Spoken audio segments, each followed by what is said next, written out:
Khan sir Bharat के सबसे लोकप्रिय और प्रभावशाली शिक्षकों में से एक हैं।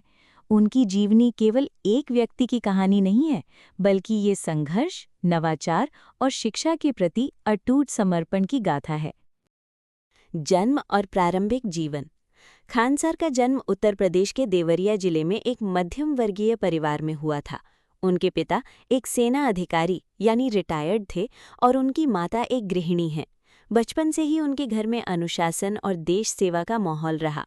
उनके बड़े भाई भी भारतीय सेना में कमांडो के रूप में कार्यरत हैं, जिससे खान सर के भीतर भी देश प्रेम की भावना कूट-कूट कर भरी थी।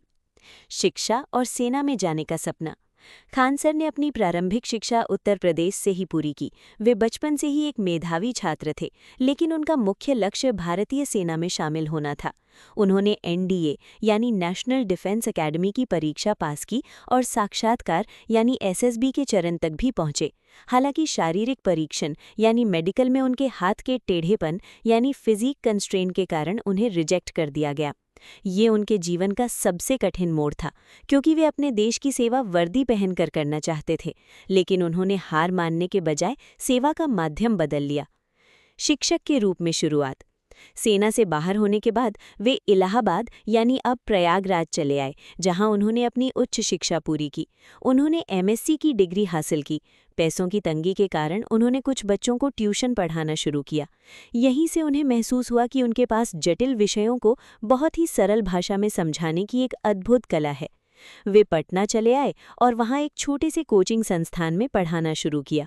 शुरुआत में उनके पास केवल 4-5 छात्र थे, लेकिन उनके पढ़ाने के अनूठे अंदाज यानी देसी स्टाइल और भोजपुरी के पुट के कारण छात्रों की संख्या बहुत तेजी से बढ़ने लगी। 4. खान जीएस रिसर्च सेंटर की स्थापना। जल्द ही उन्होंने पटना में अपना खुद का संस्थान खान जीएस रिसर्च सेंटर शुरू किया। उनके पढ़ाने का तरीका अन्य शिक्षकों से बिल्कुल अलग था। वे विज्ञान, इतिहास और भूगोल जैसे कठिन विषयों को आम बोलचाल की भाषा और उदाहरणों के साथ समझाते थे। उनकी कक्षाएं इतनी लोकप्रिय हुईं कि हॉल में जगह कम पड़ने लगी और छात्र सीढ़ियों पर बैठकर पढ़ने को मजबूर हो गए। 5. डिजिटल क्रांति, यूट्यूब का सफ़र। 2019 के आसपास खान सर ने यूट्यूब पर कदम रखा। लॉकडाउन के दौरान जब पूरी दुनिया थम गई थी, तब खान सर ने ऑनलाइन माध्यम से लाखों छात्रों तक पहुंचना शुरू किया। उनके वीडियो न केवल छात्रों के लिए बल्कि आम लोगों के लिए भी जानकारी का स्रोत बन गए। सरल भाषा। वे नक्शों, एनिमेशन और वास्तविक दुनिया के उदाहरणों का उपयोग करते हैं। सस्ती शिक्षा। उनका मुख्य उद्देश्य उन गरीब बच्चों तक शिक्षा पहुंचाना है जो महंगी फीस नहीं भर सकते।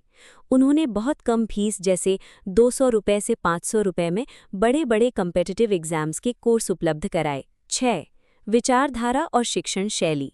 खान सर का मानना है कि शिक्षा केवल डिग्री लेना नहीं, बल्कि देश के प्रति अपनी जिम्मेदारी को समझना है। उनके वीडियो में अक्सर करंट अफेयर्स, जियोपॉलिटिक्स और विज्ञान के जटिल मुद्दों को ऐसे समझाया जाता है जैसे कोई बड़ा भाई छोटे भाई को समझा रहा हो। उनकी मजाकिया और देसी शैली उन्हें युवाओं के बीच एक आइकन बनाती है। 7. चुनौतियां और विवाद। प्रसिद्धि के साथ साथ खान सर को कई विवादों का सामना करना पड़ा। उनके असली नाम को लेकर इंटरनेट पर काफ़ी बहस हुई, जिस पर उन्होंने स्पष्ट किया कि छात्र उन्हें प्यार से खान सर बुलाते हैं और नाम से ज़्यादा काम मायने रखता है। साथ ही कुछ बयानों को लेकर भी उन्हें आलोचना झेलनी पड़ी, लेकिन उनके छात्रों और समर्थकों ने हमेशा उनका साथ दिया। 8. उपलब्धियां और प्रभाव। आज उनके यूट्यूब चैनल पर करोड़ों सब्सक्राइबर्स हैं। वे भारत के सबसे बड़े ऑनलाइन शिक्षकों में से एक गिने जाते हैं। उन्हें द कपिल शर्मा शो और संदीप माहेश्वरी शो जैसे बड़े मंचों पर आमंत्रित किया जा चुका है। उन्होंने हजारों छात्रों को यूपीएससी, बीपीएससी, एसएससी और रेलवे जैसी परीक्षाओं में सफलता दिलाई है। निष्कर्ष।